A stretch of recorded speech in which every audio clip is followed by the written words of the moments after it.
Hey everybody, welcome back. We are here to spin the wheel and find out which Steam game I am going to be reviewing next. These are chosen from the Steam games that I purchased during this last Steam sale. Ruin Raiders. All right, let's find out. So, Ruin Raiders is a turn-based strategy roguelite. Which, yeah, that should be fun. I do like my turn-based strategy. I do generally like the shooty shoot variety, although this one had me baffled a little bit because, everybody in all of the comments reviewing this game and whatnot, everybody is comparing it to XCOM. Because XCOM is the ultimate turn-based, cover-based, shooty shoot strategy tactics game. And that's not just my opinion, that is, that's how the world be.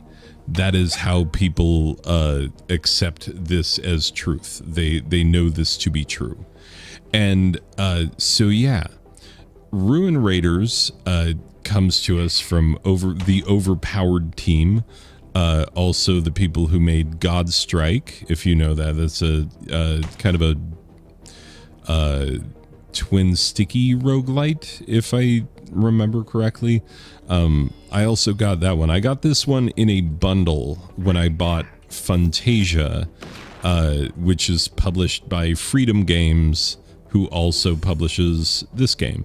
I bought a bundle during the Steam sale on accident when I just meant to buy Fantasia, the base game, for not that much more. I got like 3 more games, and this is one of the 3 more games that I got. I will say right off the bat, I really like the art style. It's, I don't know, I like this kind of shading, I think, is what we learn about me as a person. Because this sort of, isometric, torchlighty looking sort of a vibe, I am all about it. Absolutely all about it. Now, there are things about this game that I do not quite get. Now, look, it took me... And you will not see this because I recorded way more footage than I needed. But because I kept playing, which means that the game is fun. Like, we'll start with that. The game is fun. But the thing about it is that it is very... I believe, according to what I have read, I believe there are 3 levels, which is not a lot. And you would hope the roguelitishness would make it feel like a new thing every time, but it doesn't quite. Each floor that you're on is going to feel the same as that floor, and every room that you enter in that floor is going to have the same sort of vibe as the rest of the floor. So every room that you enter is going to some extent, feel the same as the one before it. And that does not lend itself to a tremendous amount of replayability, which is the entire point of the roguelite genre, is to build up your characters over time, make them better, and then have it so that they can... meet the challenge over time as you expend the in-game currency in order to improve, in order to get better, adapt and overcome. But yeah, it doesn't quite work that smoothly in this game because I don't know which of my attributes are going to be held over. Certainly the level up. When I've leveled up a character, that stays, and that's good. I certainly need that, but yeah, I don't know what else, you know, that you can purchase things. There are shops, and it seems like the things that you're purchasing in shops, which are, you know, weapon upgrades, armor upgrades, and, you know, things of that nature, that they would be the things that you're holding on to, but they're not. So it's this interesting thing where, because what's it called? It's like Endium. I was just playing this. There's no way I don't remember. I believe it's called Endium. The stuff that you collect, the little green crystalline things that you collect. And that is the in-game currency. But then there are cores, like Endolin cores. And then those cores power up the more permanent effects on the character and make them, you know, stronger, better, etc. And I think that that's how that works, but I'm not entirely sure because I don't know. I played this game for a bit, and I don't feel like I have a full grasp on the roguelitishness of it. It just, every replay felt fresh. Every time I started it up, it felt like playing it for the first time, with no benefits from previous playthroughs making themselves known in any way, shape, or form. So that's kind of a problem. But also, here's the thing that drives me the most crazy about this game, and I feel like I'm ratting on it a lot.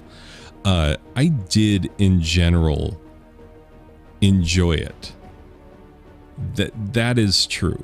In general, I had fun with it, but I do have some thoughts. I do have some notes.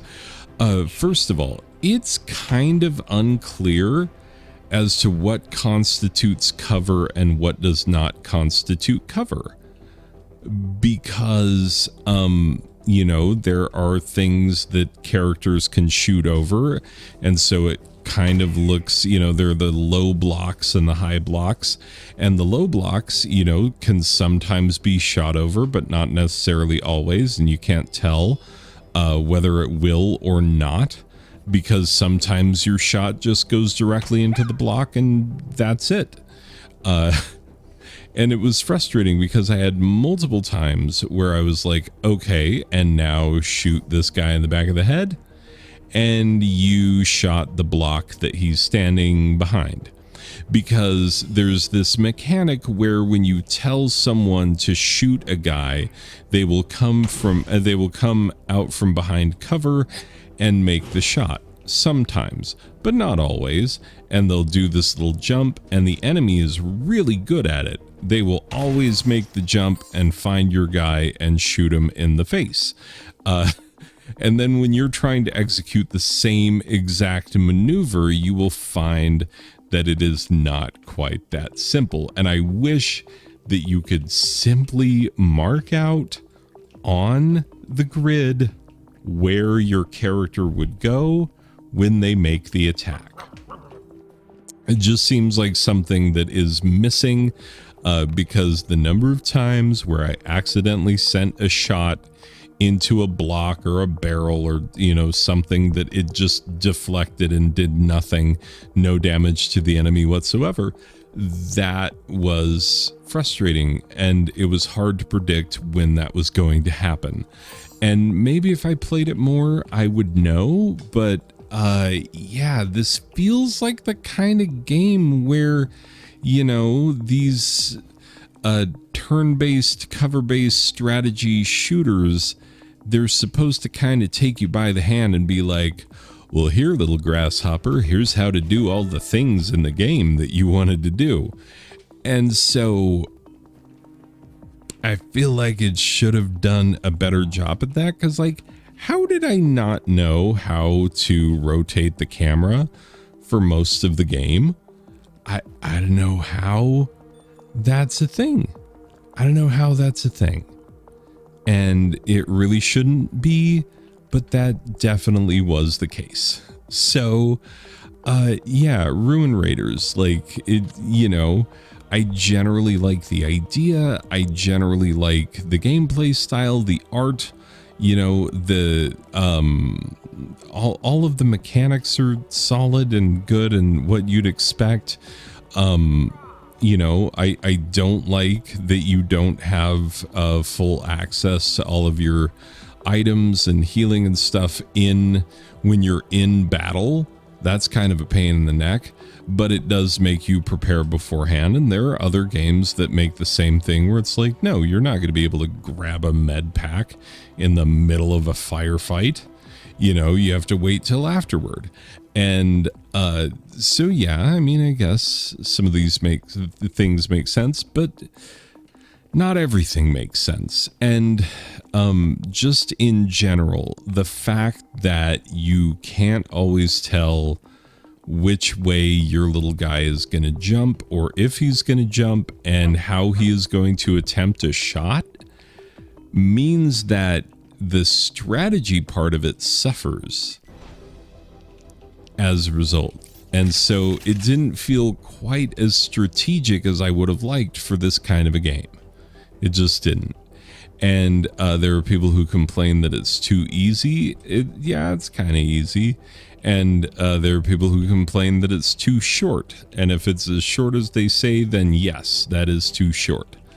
And the procedural generation is not procedural enough. Like, there's not enough generation going on to make things look and feel different from place to place.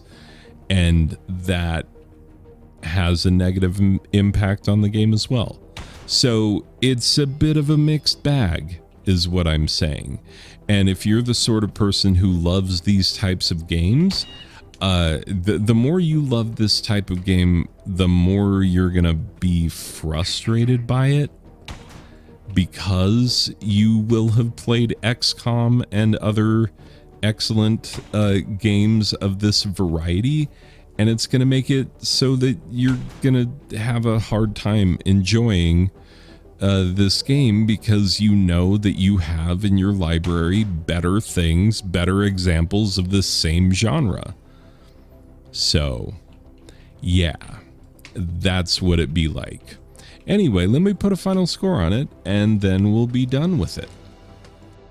Okay, so final score-wise, and I had to debate this. Am I going 6? Am I going 7? But I think the fact that the game is short and that the replayability is definitely going to be hurt by how samey the rooms all feel, and then given the general, sort of the knock to the strategy part of it, in that you don't know for sure how well your guys are going to execute the commands you think you've given them, that makes it less of a strategy game than I would like. And so I think safely we can just say that we are going 6 out of a possible 10 XCOM sprites, because apparently you cannot review this game or games like it without mentioning XCOM, and XCOM is better. So there you go. I guess now we know. And also, like, part of my decision is driven by the fact that this game is $20 when it's brand new. And so I expect a little bit more. I know it's an indie developer and all of that, but when you start asking, because $20 is the equivalent in the indie game world of, the full $60 for a AAA game. So, yeah. So when you're asking full price for a strategy game like this, the strategy better be good. And it's not quite there. Maybe it could be. Couple of tweaks, who knows. But yeah, with some updates, upgrades, it might be better. But as it stands, it's not as good as it could be. And that's kind of frustrating because I do like a lot of other aspects of the game.